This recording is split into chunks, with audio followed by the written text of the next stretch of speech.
ನುಡಿದಂತ ನಡೆದಂತ ತುಂಬಾ ಅಪರೂಪದ ವ್ಯಕ್ತಿ ಮಹಾತ್ಮ ಗಾಂಧೀಜಿ. ಅಸ್ಪೃಶ್ಯತೆಯನ್ನು ತೊಡೆದು ಹಾಕಬೇಕು ಅಂತ ಅವ್ರು ಬರೀ ಭಾಷಣ ಮಾಡಲಿಲ್ಲ, ನಡೆದು ತೋರಿಸಿದ್ರು. ದಕ್ಷಿಣ ಆಫ್ರಿಕೆಯಲ್ಲಿದ್ದಾಗ ಅವ್ರ ಮನೆಗೆ ಅನೇಕ ಜನ ಅಸ್ಪೃಶ್ಯರು ಅನ್ನಿಸ್ಕೊಳ್ಳೋರು ಬರ್ತಾ ಇದ್ರು. ಗಾಂಧೀಜಿ ಅವ್ರ ಜೊತೆಗೆ ಯಾವ ಹಿಂಜರಿಕೆ ಇಲ್ಲದೆ ಊಟ ವ್ಯವಹಾರಗಳನ್ನು ಮಾಡ್ತಾ ಇದ್ರು. ಇದು ಭಾರತಕ್ಕೆ ಬರಲಿ ಬಂದ ಮೇಲೂ ನಡೆದೇ ಇತ್ತು. ಅದರಲ್ಲೂ ದಾದೂಭಾಯಿ ಮತ್ತು ದಾನಿಬೆನ್ ಗಂಡ ಹೆಂಡತಿ ಇಬ್ರು ತಮ್ಮ ಮಗಳು ಲಕ್ಷ್ಮಿ ಜೊತೆಗೆ ಆಶ್ರಮಕ್ಕೆ ಬಂದು ಸೇರಿದ ಮೇಲೆ ಇನ್ನೂ ನಿಕಟ ಆಯಿತು. ಕಸ್ತೂರ್ಬಾ ಕೂಡ ಆ ಪರಿವಾರದೊಂದಿಗೆ ಹೊಂದ್ಕೊಂಡ್ರು. ಆದ್ರೆ ಕೆಲವೊಮ್ಮೆ ದಾದೂಭಾಯಿ ದಂಪತಿಗಳು ಕೆಲವು ಆಶ್ರಮವಾಸಿಗಳಿಂದ ಕಟ್ಟುಬಿಡಿಗಳನ್ನು ಕೇಳಬೇಕಾಗಿತ್ತು. ನೀವು ಅಸ್ಪೃಶ್ಯರು ಅಂತ ಮಾತಾಡ್ತಾ ಇದ್ರು. ಗಾಂಧೀಜಿ ಹೇಳೋರು, ಅವ್ರ ಮಾತನ್ನು ಕಿವಿಗೆ ಹಾಕೋಬೇಡ, ತಾವೇ ದಾರಿ ಬರ್ತಾರೆ, ಅವರು ಸಮಾಧಾನ ಮಾಡ್ತಾ ಇದ್ರು. ಎಷ್ಟೋ ಬಾರಿ ದಾದೂಭಾಯಿ ಪರಿವಾರದವರು ಊಟ ಮಾಡಿದ ಮೇಲೆ ಅವರ ತಟ್ಟೆಗಳನ್ನು ಗಾಂಧೀಜಿಯವರ ಮಗನೇ ರಾಮದಾಸ್ ತೊಳೆದುದುಂಟು.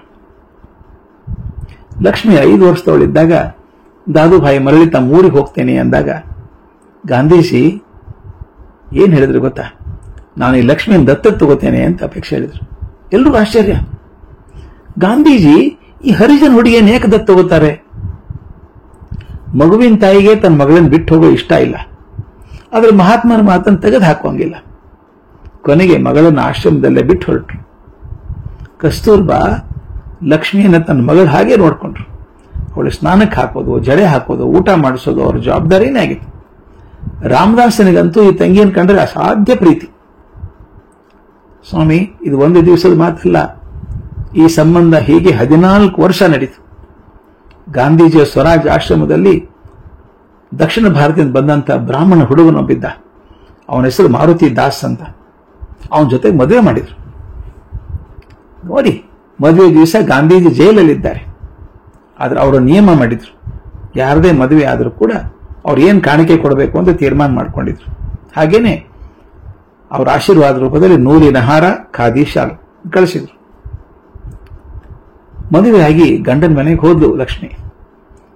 ಆವಾಗಲೂ ಗಾಂಧೀಜಿ ತಮ್ಮ ಜವಾಬ್ದಾರಿ ಮರೆಯಲಿಲ್ಲ.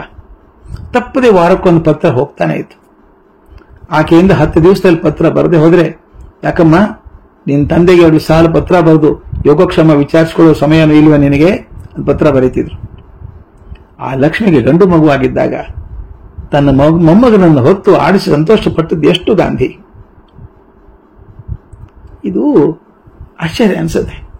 ಜನವರಿ 30, 1948ರಲ್ಲಿ ಒಬ್ಬ ಘಾತಕನ ಗುಂಡಿಗೆ ಬಲಿಯಾದಾಗ ಲಕ್ಷ್ಮಿಗೆ ಎಷ್ಟು ಆಘಾತ ಆಗಿತ್ತು ಅಂದ್ರೆ 4 ದಿವಸ ಪ್ರಜ್ಞೆ ಬರಲಿಲ್ವಂತೆ. ಇದು ದತ್ತಪುತ್ರಿಯೊಳಗೆ ಅವರಿಗಿದ್ದಂತಹ ಆಳವಾದ ಪ್ರೀತಿಯ ಕುರುಹು ಅದು. ಸ್ವಾಮಿ, ನಾವು ಬೇಕಾದಷ್ಟು ಭಾಷಣಗಳನ್ನೇ ಕೇಳಿದ್ದೇವೆ.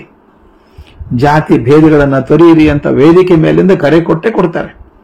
ಹಂಗೆ ಕರೆ ಕೊಡೋದು ಬಹಳ ಸುಲಭ ಮತ್ತು ಆಕರ್ಷಕ.